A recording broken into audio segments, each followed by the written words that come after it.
Helikopter Bima, CEO terkaya negeri ini, jatuh di tengah hutan terpencil yang penuh bahaya. Saat nyawanya nyaris melayang, Lina gadis, yatim piatu berusia 10 tahun, dengan masa lalu, kelam muncul sebagai penyelamat tak terduga. Bersama, mereka berjuang melewati ancaman hutan dan bayang-bayang gelap yang membayang masa lalu Lina. Namun, ketika pengkhianatan dan bahaya dari dunia luar semakin mendekat, Bima harus memilih antara kekuasaan yang selama ini ia genggam dan harapan baru yang tumbuh bersama Lina. Akankah mereka menemukan kesempatan kedua di tengah belantara yang kejam? Ataukah nasib mengukir akhir yang tak terduga? Jangan lupa untuk subscribe channel Hidayah Pertaubatan. Tekan tombol like jika kalian suka dengan ceritanya. Dan tulis di kolom komentar dari kota atau daerah mana kalian menonton. Dukung terus cerita-cerita seru dari kami. Dan pastikan tonton sampai selesai. Helikopter itu bergetar hebat. Suaranya menggema di antara pepohonan yang tinggi dan rapat. Tiba-tiba, satu suara keras pecah.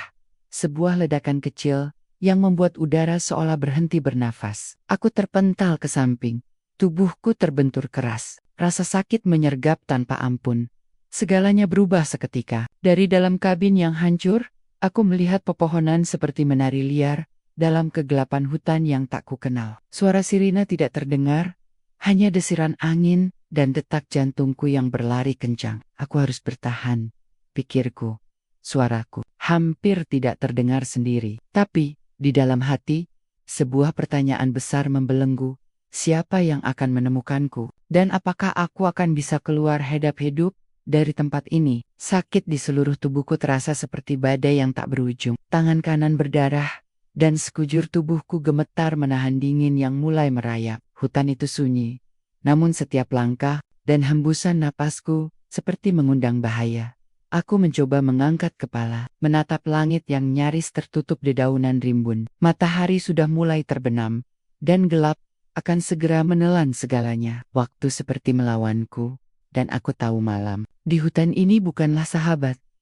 Di kejauhan, aku melihat bayangan sesosok kecil yang bergerak cepat di antara pepohonan. Apakah itu ilusi atau pertanda bahwa aku tidak benar-benar sendirian? Dengan segala sisa tenaga, aku memanggil, "Tolong, siapa di sana?" Tak ada jawaban selain desir angin yang membawa dingin menusuk tulang. Namun, bayangan itu tetap ada, semakin mendekat. Apakah ini harapan? Atau justru awal dari sebuah misteri yang lebih dalam? Bayangan itu semakin jelas. Ternyata sosok kecil seorang gadis. Tubuhnya kurus, mengenakan baju kompeng camping yang tampak lusuh. Matanya yang besar dan gelap menatapku tanpa rasa takut, malah ada kehangatan aneh di dalamnya. Aku di sini untuk membantu," katanya lirih. Suaranya kecil, namun penuh keyakinan. Aku terkejut. Siapa gadis ini? Dari mana dia tahu aku butuh pertolongan? Aku mencoba menggerakkan tubuh, tapi rasa sakit di beberapa bagian membuatku kesulitan. Gadis itu cepat datang mendekat. Tangannya menyentuh lenganku dengan lembut, seolah ingin menguatkanku. "Jangan khawatir. Aku tahu hutan ini. Aku bisa bawa kamu keluar." Ragu dan takut bercampur aduk dalam pikiranku. Tapi saat kulihat matanya, aku merasakan sesuatu yang tak bisa dijelaskan dengan kata-kata. Sebuah harapan kecil yang mulai tumbuh di tengah kegelapan. "Siapa namamu?" tanyaku pelan. "Nama saya Lina," jawabnya singkat. Lina tidak banyak bicara, tapi gerak-geriknya penuh dengan kepercayaan diri yang aneh bagi seorang anak seumurnya. Dia membawa sebilah pisau kecil dan sebatang tongkat. Tanda bahwa hidup di hutan ini sudah menjadi bagian dari kesehariannya. Saat malam mulai merayap, aku mulai sadar betapa rapuhnya kondisiku. Namun kehadiran Lina membuat aku merasa tidak sepenuhnya sendirian. Dalam keheningan malam yang pekat, hanya suara binatang malam dan detak jantungku yang saling bersahutan. "Tolong," aku menggenggam tangan kecilnya. "Apakah kau yakin bisa membawaku keluar dari sini?" Lina menatapku dalam-dalam, lalu tersenyum tipis. "Aku akan lakukan apa saja, karena aku tidak ingin ada orang seperti kamu hilang di hutan ini." Ada sesuatu di balik kata-katanya, sesuatu yang lebih dari sekadar niat baik seorang gadis kecil. Aku tidak tahu apa itu, tapi aku tahu. Perjalanan ini baru saja dimulai dan lebih berat dari yang kubayangkan. Keesokan harinya, aku merasakan tubuhku yang lemah, harus segera bergerak. Luka-luka masih perih, tapi aku sadar, diam di tempat hanya akan memperburuk keadaan. Lina sudah menyiapkan api kecil dan beberapa buah yang dia petik dari hutan. "Makanlah, ini untuk tenaga," katanya sambil tersenyum lembut. Aku melihat betapa lihainya dia menavigasi hutan yang tampak begitu liar dan berbahaya. Seolah-olah Lina memang bagian dari tempat ini, bukan tamu yang tersesat. Setiap langkahnya penuh kehati-hatian, tapi juga keberanian yang membuatku terpesona. Hari-hari berikutnya, kami lewati bersama. Lina mengajarkanku cara membaca tanda-tanda alam, cara menemukan air bersih, dan bahkan menghindari bahaya binatang buas yang mengintai. Aku harus mengakui, tanpa dia, aku mungkin sudah menyerah sejak lama. Namun, di balik ketangguhan Lina, aku menangkap sesuatu yang menyayat hati. Kadang matanya kosong, menatap jauh ke dalam hutan, seolah mengingat sesuatu yang sangat menyakitkan. Aku bertanya, tapi dia hanya diam dan menggenggam tanganku erat. Malam-malam semakin dingin, dan rasa sepi semakin menjadi-jadi. Aku mulai merasa bahwa bukan hanya hutan ini yang menjadi musuh, tapi juga bayang-bayang masa lalu yang Lina bawa dalam diamnya. Meski begitu, aku bertekad untuk bertahan. Harus, karena aku tahu ada keluarga dan perusahaan yang menungguku kembali. Namun, sekarang yang paling kuinginkan adalah mengerti gadis kecil ini, mengerti alasan mengapa dia memilih untuk tinggal di tempat yang sunyi dan berbahaya ini. Suatu sore, ketika matahari mulai tenggelam di balik pepohonan, Lina akhirnya membuka sedikit tentang dirinya. Kami duduk di tepi api unggun. Kehangatan apinya berusaha menahan dingin yang merayap ke tulang. "Kenapa kau tinggal di hutan ini, Lina?" tanyaku perlahan, berharap dia mau berbagi. Dia terdiam sejenak, matanya menatap api yang menari-nari. Aku kehilangan semuanya. Suaranya bergetar. "Orang tua dan saudara-saudaraku hilang dalam kebakaran besar di desa kami. Aku satu-satunya yang selamat." Aku terhenyak, bayangan kesepian dan duka begitu dalam terpancar dari wajahnya yang masih kecil. "Mengapa kau tidak tinggal di kota atau bersama keluarga angkat?" Lena menanduk. Bibirnya gemetar. "Aku takut. Aku tidak percaya siapapun lagi. Aku hanya bisa percaya pada hutan ini. Di sini, aku merasa aman. Meskipun kadang aku merasa sangat sendirian." Aku mulai mengerti. Gadis kecil ini bukan sekadar penyelamatku di hutan, tapi juga seorang pejuang yang berjuang melawan luka masa lalu yang menganga. Ada sesuatu dalam dirinya yang kuat, tapi juga rapuh, seperti kaca yang bisa pecah kapan saja. Sementara itu, dalam pikiranku, bisnis yang kumiliki mulai menyeruak kembali. Dunia luar tidak menunggu. Aku harus kembali. Tapi bagaimana mungkin aku meninggalkan gadis ini sendirian di tempat seperti ini? Aku bertanya pada diriku sendiri. Apakah aku sudah menemukan bukan hanya penyelamat, tapi juga bagian dari hidupku yang selama ini hilang? Setiap langkah yang kulalui bersama Lina semakin berat. Dalam hati, aku bergumul antara rasa terima kasih dan keraguan yang tak bisa kuhapus. Gadis kecil itu menyelamatkanku dari kematian. Namun bayangan masa lalunya yang kelam terus menghantui pikiranku. Bisnis dan dunia luar memanggil dengan suara yang tak bisa diabaikan. Telepon berdering tanpa henti, pesan masuk menumpuk. Semua menuntut kehadiranku kembali ke kota. Tapi di sini, di tengah hutan yang sunyi ini, aku merasakan sesuatu yang belum pernah kurasakan sebelumnya, ikatan yang tumbuh perlahan dengan Lina.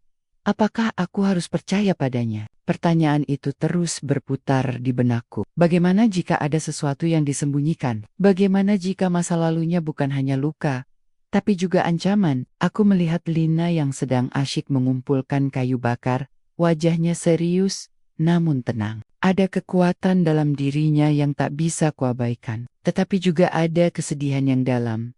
"Lina," aku memanggilnya pelan. "Apa kau pernah merasa takut akan seseorang?" Dia menatapku tanpa berkata apa-apa, hanya mengangguk pelan. Aku tahu, di balik keberaniannya, ada trauma yang belum terobati. Aku ingin membantunya, tapi aku sendiri terjebak dalam pusaran masalah yang jauh lebih rumit. Malam itu, aku termenung panjang. Haruskah aku kembali ke dunia yang penuh tipu daya dan kekuasaan, atau tetap di sini, di hutan, bersama gadis kecil yang mengubah segalanya? Pilihan ini bukan sekadar soal hidup dan mati. Ini tentang kepercayaan, harapan, dan keberanian untuk menghadapi masa depan yang tak pasti. Pagi itu, kabut menyelimuti hutan dengan dingin yang menusuk tulang. Aku terbangun dengan perasaan tidak tenang. Sesuatu terasa salah. Saat aku membuka mata, Lina tidak ada di sampingku. Jantungku berdegup cepat, gelisah. Lina panggilku serak, tapi hanya hutan yang membalas dengan keheningan yang mencekam. Aku berlari menelusuri jejak kecil yang ditinggalkan di tanah basah. Semakin jauh aku mencari, semakin dalam ketakutanku tumbuh. Ketika akhirnya aku menemukannya, Lina tampak pucat, duduk terhuyung di bawah sebuah pohon besar. Matanya merah dan penuh air mata. Mereka datang mencariku, suaranya bergetar. Orang-orang dari masa lalu yang ingin aku lupakan. Rasa panik menguasai kami berdua. Aku menyadari bahwa ancaman bukan hanya datang dari hutan ini, tapi juga dari bayang-bayang gelap yang dibawa Lina. Tidak lama kemudian, suara langkah berat terdengar di kejauhan. Bayangan-bayangan mencurigakan muncul di antara pepohonan. Mereka bukan sekadar pemburu biasa, tapi orang-orang yang punya kekuatan dan niat buruk. Aku harus melindungimu, kataku tegas. Tapi aku juga tahu, aku lemah tanpa bantuan. Konflik ini bukan hanya tentang bertahan hidup. Ini adalah pertarungan antara masa lalu yang kelam dan masa depan yang penuh harapan. Antara pengkhianatan yang siap menghancurkan dan kepercayaan yang harus aku jaga. Saat aku menggenggam tangan Lina erat-erat, aku berjanji pada diri sendiri. Aku tidak akan membiarkan siapapun merenggut nyawanya atau nyawaku. Ini adalah titik balik yang menentukan segalanya. Malam itu terasa seperti neraka yang membara. Di tengah hutan yang gelap dan penuh ancaman, kami berhadapan dengan beang-beang yang mengintai setiap langkah kami. Orang-orang dari masa lalu Lina datang bukan untuk berunding, tapi untuk mengambil apa yang mereka anggap milik mereka. Aku melihat wajah Lina yang penuh ketakutan, namun matanya tetap menantang. Berapi-api di balik tubuh kecilnya, ada keberanian yang tak terduga. Kenapa kalian terus menggangguku? Suaranya pecah, tetapi tegas. Salah satu dari mereka melangkah maju, wajahnya dingin dan tanpa ampun. Kau berutang sesuatu yang sangat berharga, dan kami di sini untuk menagihnya. Aku tahu, ini bukan hanya tentang Lina.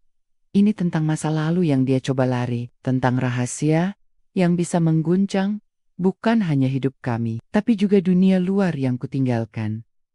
Dalam kekacauan itu, aku harus memilih menggunakan kekuasaan dan sumber daya yang kumiliki untuk melawan atau mempercayai Lina dan harapan baru yang kami bangun bersama. Aku mengangkat tangan, memanggil keberanian yang mungkin sudah lama hilang dalam diriku. Kami tidak akan menyerah, tidak kali ini. Pertarungan itu bukan hanya soal fisik. Ini pertarungan hati, jiwa, dan keyakinan. Antara kekuasaan yang ingin kugenggam dan kemanusiaan yang mulai kutemukan kembali. Ketika suara teriakan dan dentingan senjata berbaur dengan jeritan hati, aku tahu satu hal pasti. Takdir kami akan berubah selamanya. Setelah malam ini, saat fajar menyingsing, hutan yang pekat mulai terang kembali. Debu dan ketegangan malam kemarin mulai mengendap, meninggalkan keheningan yang penuh makna. Kami duduk bersama di bawah sinar matahari pagi. Tubuh lelah, tapi jiwa terasa ringan. Lina memandangku dengan senyum yang sulit kurai sebelumnya senyum. Harapan, apakah kita benar-benar bebas sekarang? Tanyaku. Suara masih serak. Dia mengangguk pelan. Ya, kita punya kesempatan baru. Bukan hanya untuk bertahan, tapi untuk hidup. Aku tahu perjalanan kami belum berakhir. Dunia luar menanti dengan segala tantangannya. Namun, ada sesuatu yang berubah dalam diriku, keyakinan bahwa aku tidak sendiri lagi. Lina bukan hanya penyelamatku di hutan, tapi juga cermin yang membuka mataku pada arti sebenarnya dari kekuatan dan keberanian. Kini aku siap menghadapi segala badai, karena aku percaya kesempatan kedua ini adalah hadiah terindah yang bisa kami raih bersama di tengah hutan yang pernah menjadi tempat kehancuran. Kami menemukan sebuah awal baru, sebuah kisah tentang kepercayaan, pengampunan, dan harapan yang tak pernah padam.